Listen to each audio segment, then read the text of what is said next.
नमस्कार दोस्तों, स्वागत है आप सभी का ऑनलाइन एडाफा स्टूडियो यूट्यूब चैनल पर। इस वीडियो में हम बात कर रहे हैं एक बड़ी और लेटेस्ट अपडेट के बारे में जो कि संबंधित है टीईटी नोटिफिकेशन के बारे में।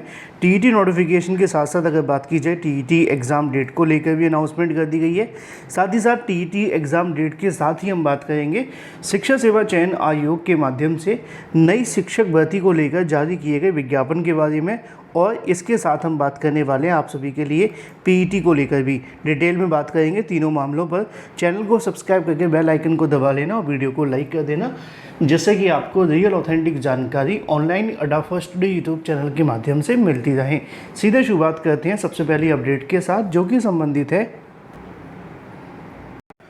दोस्तों यूपीएससी पीईटी एक ऐसा एग्जाम है जिसमें अगर आप 90% मार्क्स लेकर भी आए तब भी आपको ज़्यादातर भर्तियों में बैठने का मौका नहीं मिलेगा। यानी कि आपको कम से कम 95 परसेंटाइल प्लस लाना ही पड़ेगा, तभी आप किसी वैकेंसी में बैठ पाएंगे। और उसके लिए आपके पास में एक बेस्ट बुक होनी चाहिए जो आपके एग्जाम के प्रिपरेशन को, पैटर्न को ध्यान में रख करके तैयार की गई हो और आपके एग्जाम में 95 परसेंटाइल प्लस नंबर लाने में मदद करे। वो है सफल्या पब्लिकेशन की यूपीएससी पीईटी की बेस्ट बुक, जो कि आपको संपूर्ण गाइड देखने के लिए मिलती है, जहां पर आपको 2200 से ज़्यादा महत्वपूर्ण क्वेश्चन और 10 सॉल्व पेपर भी देखने के लिए मिलते हैं। इसमें आपको मोस्ट एक्सपेक्टेड क्वेश्चंस तो दिए जाते हैं, थ्योरी भी पूरी की पूरी कवर की गई है। उस थ्योरी के साथ साथ आप सभी को सभी क्वेश्चंस की सटीक सही उत्तरमाला दी जाती है व्याख्यात्मक हल के साथ। इतना ही नहीं, स्टडी गाइड के साथ में इनका प्रैक्टिस सेट भी आता है जिसको आप परचेस करके अपनी प्रिपरेशन को और मजबूत बना सकते हैं। तो देर किस बात की, आज ही परचेस करें। आप इसको अमेजॉन, फ्लिपकार्ट या अपने नज़दीकी स्टोर से परचेस कर सकते हैं। इन सभी का लिंक मैंने आपको वीडियो की डिस्क्रिप्शन में दे दिया है, अभी क्लिक करें। चलिए सबसे पहले बात कर लेते हैं उत्तर प्रदेश शिक्षा सेवा चयन आयोग के माध्यम से जारी की गई नई भर्ती को लेकर नोटिफिकेशन के बारे में, और फिर उसके बाद क्रमवार चीज़ों पर बात करेंगे। जिनको नहीं पता मैं उनको बता दूं कि यूपीएससी मैं बात कर रहा था आपके लिए शिक्षा सेवा चयन आयोग की। शिक्षा सेवा चयन आयोग ने अपनी नई वेबसाइट लॉन्च कर दी है जिसका आपको यूआरएल पता होना चाहिए, UPESSB, ठीक है। बी की जगह पे सी लगा देना, ठीक है। पहले बी था, अब सी बन गया है। बी का मतलब बोर्ड था, सी का मतलब कमीशन हो गया है, ठीक है ना। आयोग की बात की जा रही है। चलिए और कुछ नहीं, बात कर लेते मुद्दे पे आकर के। मुद्दा ये था कि आप सभी के लिए एक नोटिफिकेशन जारी किया गया था। मैंने इसको लेकर सुबह की वीडियो में जानकारी दी तो बहुत सारे अभ्यर्थियों ने कहा कि सर बता तो देते कैसे आवेदन करना है, क्या प्रोसेस है। हालांकि मैंने उनको कहा था कि वेबसाइट पर जा के नोटिफिकेशन डाउनलोड करके आपको सारे के सारे सवालों के जवाब मिल जाएंगे, लेकिन फिर भी मैं बता देता हूँ। और ये नोटिफिकेशन भी आप सभी को मिल जाएगा आयोग की, जो पुराना आयोग था उसकी वेबसाइट पर भी, और जो नए आयोग की वेबसाइट है उस पर भी। मैंने भी आपको बताई थी UPESSC, ठीक है, .up.gov.in। अभी ये वेबसाइट टेस्टिंग मोड में है, ठीक है ना। तो टेस्टिंग मोड में थोड़ी सी स्लो चल रही है, इसलिए आपको समय लग सकता है। अब जब आप यहाँ पे आएंगे तो आपको यहाँ पे डाटा देखने के लिए मिलेगा कि ऑनलाइन रजिस्ट्रेशन प्रारंभ होने की जो तिथियाँ हैं वो 23 मई 2025 रखी गई, ठीक है। ऑनलाइन आवेदन शुल्क जमा करने की जो तिथि है वो 24 मई 2025 है। आवेदन के रजिस्ट्रेशन की जो अंतिम तिथि है वो 12 जून है। ऑनलाइन आवेदन शुल्क जमा करने की जो अंतिम तिथि है वो 13 जून है। और आवेदन पत्र सबमिट करने के लिए जो तारीख दी गई है वो 14 जून की देखने के लिए मिलती है, ठीक है। अब इसमें आपको जो सवाल था उस पर सीधी बात करेंगे। वैसे तो ये नोटिफिकेशन तकरीबन 22 पेज का है, लेकिन मैं आपको काम की बात नहीं बताऊंगा जो ज़्यादातर आपके काम की है। यहाँ पे अनुक्रमणिका दी गई है जिसमें बताया गया कि कौन से पेज पे कौन सी जानकारी है, जैसे कि किताबों में होता था ना कि कौन सा चैप्टर कहाँ दिया गया है। दूसरे पेज पे फिर आपको वही जानकारी देखने के लिए मिलेगी उत्तर प्रदेश शिक्षा सेवा चयन आयोग के माध्यम से जो आपका आवेदन का कार्यक्रम वो लिया जाता है। अब ये जो नोटिफिकेशन जारी हुआ उसके बारे में थोड़ा सा आपको पता होना चाहिए। असल में हुआ क्या कि उत्तर प्रदेश शिक्षा सेवा चयन आयोग के माध्यम से अभी जो आपकी परीक्षाएं चल रही थी, जैसे कि असिस्टेंट प्रोफेसर भर्ती की और टीजीटी पीजीटी की, इन दोनों की परीक्षाओं को लेकर वो आयोजन कर रहे थे, तभी मामला कोर्ट में चला गया। और मामला कोर्ट में जब जाता है तो ये जो वैकेंसी निकाली गई थी 1017 पदों पे निकाली गई थी, है ना। और इसमें जो तकरीबन पद थे वो यहाँ पे देखने के लिए मिले थे 107 पद, जो कि यहाँ पे बीएड के लिए होने चाहिए थे, ठीक है ना। उस पर कहीं ना कहीं बीएड वाले अभ्यर्थियों को मौका नहीं मिल पाया था, और एनसीटीई की गाइडलाइन थी कि बीएड योग्यता ही अनिवार्य है।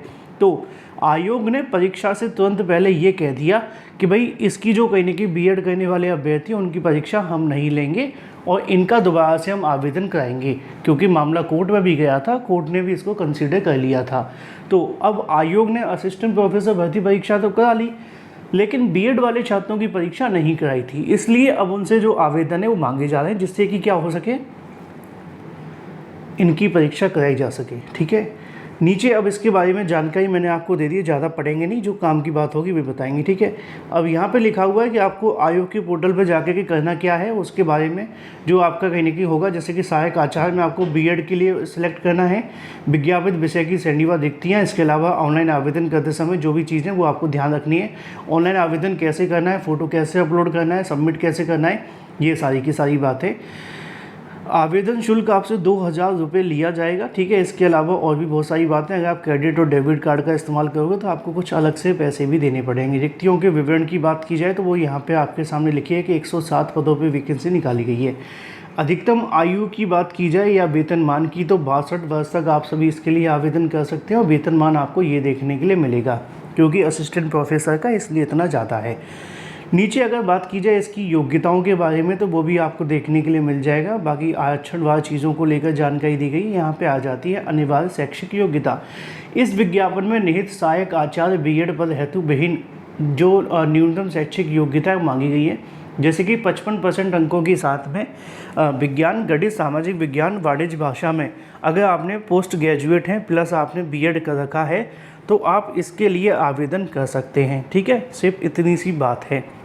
अगर आपने एमएड कर रखा है तो वो भी 55% नंबर के साथ होना चाहिए। ठीक है, इसके अलावा अगर और भी बहुत सारी योग्यताएं नीचे लिखी हुई हैं, आप चाहें तो उनको पढ़ सकते हैं, जो कि यूजीसी पीजी वगैरह के बारे में भी है, प्लस यहाँ पे जो पीएचडी वगैरह उसके बारे में भी है। ठीक है, तो अगर आप इनमें से कुछ हैं तो भी आवेदन कर सकते हैं। ये इसकी योग्यता हो जाती है। बाकी और ज़्यादा कुछ काम का है नहीं है, बाकी आप चाहें तो उसको पढ़ लेना। ठीक है, परीक्षा संबंधित और इसके अलावा सिलेबस वगैरह तो आप जानती होंगे, वही परीक्षा का सिलेबस रहेगा जो पहले निकाला गया था। तो ये आपके सामने पूरा प्रोसेस है। अगर आप रिक्तियों के बारे में जानना चाहते हैं कि किस विषय के किसके अंदर कितने पद हैं, वो भी आपको यहाँ देखने के लिए मिल जाएंगे, ये वाले। ठीक है, किस विद्यालय में कितने पद हैं और इसके अलावा और भी बहुत सारा डाटा। तो काम की बात यह है कि अगर आप बीएड हैं प्लस आप 55% के साथ में पोस्ट ग्रेजुएट हैं तो इसमें आवेदन कर सकते हैं। चलिए अब बात कर लेते हैं अपनी अगली अपडेट के बारे में।